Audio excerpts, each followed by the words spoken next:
Hola, somos un grupo de estudiantes de la especialización en defensa de los derechos humanos de la Universidad Santo Tomás. A continuación realizaremos un análisis sobre el alcance del derecho a la protesta y el uso de la fuerza,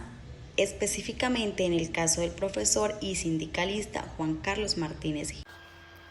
Sí, los niños, niñas y adolescentes tienen el derecho de participar en actos de protesta pacífica, pues el derecho de reunión y a la libertad de expresión de los niños, que incluye la participación en manifestaciones pacíficas, están consagrados en la Convención sobre Derechos del Niño y el Tratado de Derechos Humanos más ampliamente ratificado del mundo. Corresponde entonces al Estado garantizar que los niños puedan ejercer este derecho de manera segura y pacífica. Es completamente válido que se usen los planteles educativos como espacios de reunión y manifestación de inconformidad, sobre todo si no ha habido otros canales para expresarse. Teniendo en cuenta que los niños, niñas y adolescentes son sujetos de protección especial por parte del Estado, sobre todo en el marco de la protesta social, es necesario que en caso de que exista un riesgo contra la vida y o integridad de los niños, los padres y los responsables de los menores sean inmediatamente informados sobre su estado.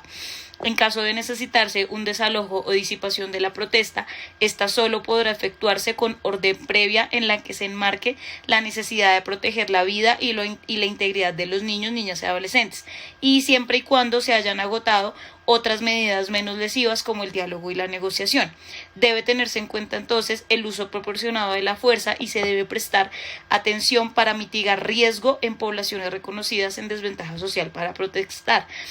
Es así como en caso de que los menores lleguen a ser detenidos, tienen derecho a que se les proporcione un examen médico que dé cuenta sobre su estado de salud actual. En cuanto a las obligaciones de los agentes de policía frente a las llamadas armas de letalidad reducida o menos letales, tenemos que tener en cuenta la resolución 02903 de junio del 2017. Esta resolución reglamenta el uso de la fuerza y el empleo de armas, municiones, elementos y dispositivos menos letales de la Policía Nacional. De esta resolución es muy importante tener en cuenta el capítulo 4. El cual en su artículo 17 nos menciona el uso de armas, municiones, elementos y dispositivos menos letales, los cuales para su uso deben circunscribirse a los siguientes presupuestos o a los siguientes aspectos. El primero, dichos elementos o dichas armas deben ser suministrados por la institución como elementos de dotación única y exclusivamente para la prestación del servicio de policía. Segundo, el profesional de policía que reciba estos elementos debe contar con una previa preparación y capacitación para el empleo de estas armas, municiones, elementos y dispositivos menos letales. El tercero, el empleo de estas armas, municiones, elementos y dispositivos menos letales como recurso previo al uso del arma de fuego dentro del modelo y uso diferenciado y proporcionado de la fuerza estará limitado a la normatividad y principios que se exponen en esta resolución, en la 02903. Además, se dará única y exclusivamente en los siguientes eventos. El primer evento en el cual puede suceder cuando exista un riesgo razonable e inminente por la integridad física del policía o terceras personas, o cuando se genere amenaza para la convivencia, en especial al componente de seguridad, y bajo estricta observancia de los principios de necesidad, legalidad, proporcionalidad y racionalidad que serán mencionados a continuación por mi compañero. También se puede o se deben circunscribir a estas situaciones quienes tengan a su cargo la administración, almacenamiento, conservación, distribución y control de estas armas, elementos o municiones. Y el personal de la Policía Nacional no podrá utilizar el servicio de armas, municiones, elementos y dispositivos que no sean dotación de la policía. Es decir, se puede utilizar única y exclusivamente lo que ha sido dado como dotación por el servicio de policía.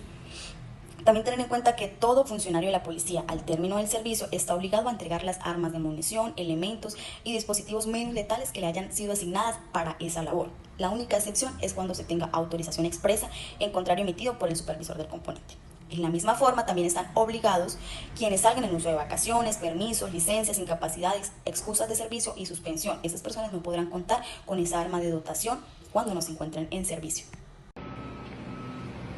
Seguidamente, vamos a analizar cómo el Estado colombiano vulneró los principios generales de derechos humanos, tales como el de necesidad, legalidad, proporcionalidad y racionalidad frente al caso de Juan Carlos Martínez Gil, atendiendo a las situaciones acaecidas en la protesta de la ciudad de Manizales y en suma frente a las actuaciones realizadas por el agente del ESMAD, donde dispara de manera horizontal a 0 grados en contra de la integridad física del señor antes señalado. Y que el mismo agente, en aras de atender la salud del ciudadano Juan Carlos, ocasiona diferentes disparos o ocasiona otra acción de disparo en contra de las personas que sí le estaban brindando la atención en salud a este ciudadano. Veamos. Si bien es cierto, la misma Constitución política y los reglamentos legales internos de Colombia le brindan facultades a la policía para afrontar ciertas situaciones en protestas, el principio de legalidad se ve vulnerado teniendo en cuenta de la extralimitación ocasionada por los agentes policiales en la protesta en ocasión a los hechos de Juan Carlos Martínez. Ahora bien,